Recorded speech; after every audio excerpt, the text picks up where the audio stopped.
Hello, welcome to a very special OC-tober. This part is where I talk about the story of where these characters come from. Take, for instance, these characters, the ones that I was just talking about all week. These characters are from a series called The Fourth Unseen, or in their earlier renditions, Cartoon World. We don't use that title anymore. Star the World, Stop Star, The Third Unseen, and The Fourth Unseen. Next question.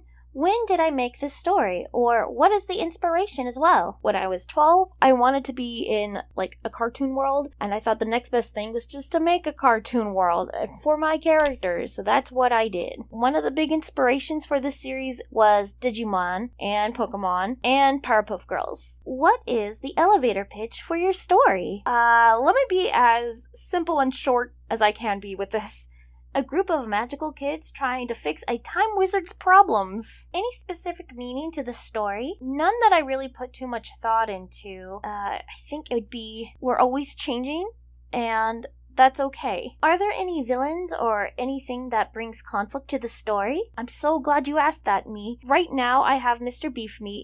He is a big problem, but who's to say that things can't come within, from other characters that mean well? What part of the story is the hardest to write for? I'm gonna be real with you, the ending. The ending is so hard to write for me. I have a vague idea of what I want, but it's not clear. That's the problem. I'm sure once I settle with this character that I'm writing for and have a proper everything for them, I will have a better ending and plan, and everything will fall into place. But until then, nothing's really clicking and nothing's really sticking, so I don't know what to do. I've just been sitting on it, and that's a big problem.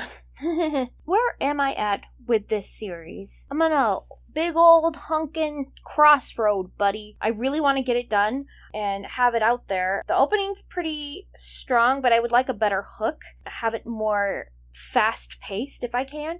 So that's where I'm at. I'm gonna probably try to rewrite the first episode. By the way, if you want to look at the first episode, I have a pilot animatic for it. It's rough. It's rough, but for the most part, that's what it is. And right now I'm just trying to figure out what kind of animation style I want to do for it. I have two in mind. I might combine the two. I'm not sure. I just want it out, and I want to do something with my life. Gosh dang it. Last question. Is there any magic systems, and how do they work? You want to know about the magic system? Well, I'm glad you want to know. Let me just pull this out. So, here's this video that I made a million years ago that will explain it. Don't mind me, I'm just gonna sit here and watch with ya. Let's go into the nitty-gritty of my magic system. Ooh. I'll be using some of my characters as examples, because I'm lazy. It may or may not be canon, who knows? I do, but I'm too sleepy to remember if it is or isn't, so here we go, reading off of the script. The powers in my show are called imaginatives, and each person has them. Or had them at one point. The duration of people having powers is about 7 years or shorter. You would think there'd be a lot of vigilantes and superheroes out there with these strange powers in this world, right? Right? Nope, that's where you're wrong. Only kids and young teens get the powers. Like the name implies, imagination plays a part in obtaining the power and using it. Kids and teens usually get their powers by being creative or being inspired by things and stuff. Whatever, I don't know. A symbol that's nearby or has something to do with the power will usually gravitate towards the person that has it, and whenever they use the power, it pops out of their head and it just kind of floats around whatever that power is doing.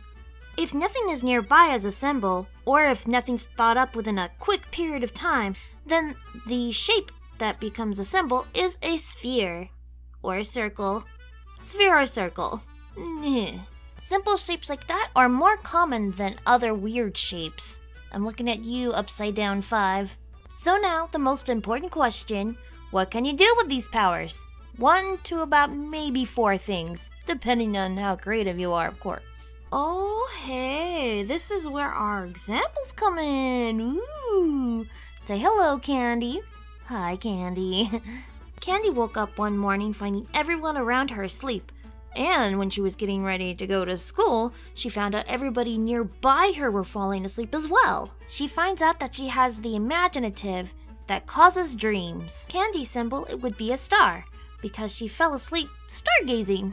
Ooh. A year down the line, she finds out that she has another power related to her main imaginative's power. That would be known as a sub-power in that world. This sub-power that she has would be her going into other people's dreams. How obtrusive. Candy was lucky to get her powers when she was younger. She was also lucky to get 2 powers. Unlike this guy, John. John got his powers when he was in his teens. Not only that, he only has one use for his power. Float. He got his powers from riding a roller coaster. No symbol was nearby, and he didn't realize he had his power until he actually got off the ride. So now he has circles and spheres flying out of his head when he wants to use his imaginative. People try not to be too creative sometimes in this world, so a lot of people do tend to have the same imaginative, such as fly or float, because they usually get it in their sleep. John will likely lose his powers sooner than Candy, since Candy got her powers when she was 9. The powers tend to stick around longer if you obtain the power as a kid. Sub-powers are more likely to happen if you get your powers as a kid as well. But if you're a teen, you will most likely get your powers and then lose it within a year, maybe 2 if you're lucky. Whoopsie doodle, I forgot to mention this in the thing because I don't know where to put this section of the thing. So I'm going to try and explain it as best I can without a script here. To activate the power, it's usually word-based. You could also activate it without saying a word, but it has to be like strong mentally, thinking it out loud, but not out loud with your brain. That's the magic system. I'm glad you acknowledged it with me. So that would be it for this special edition of OC-tober and how my story is. So far anyways. For the 4th unseen, I'll see you guys tomorrow with just like a normal OC-tober type video explaining the characters. Bye bye for now!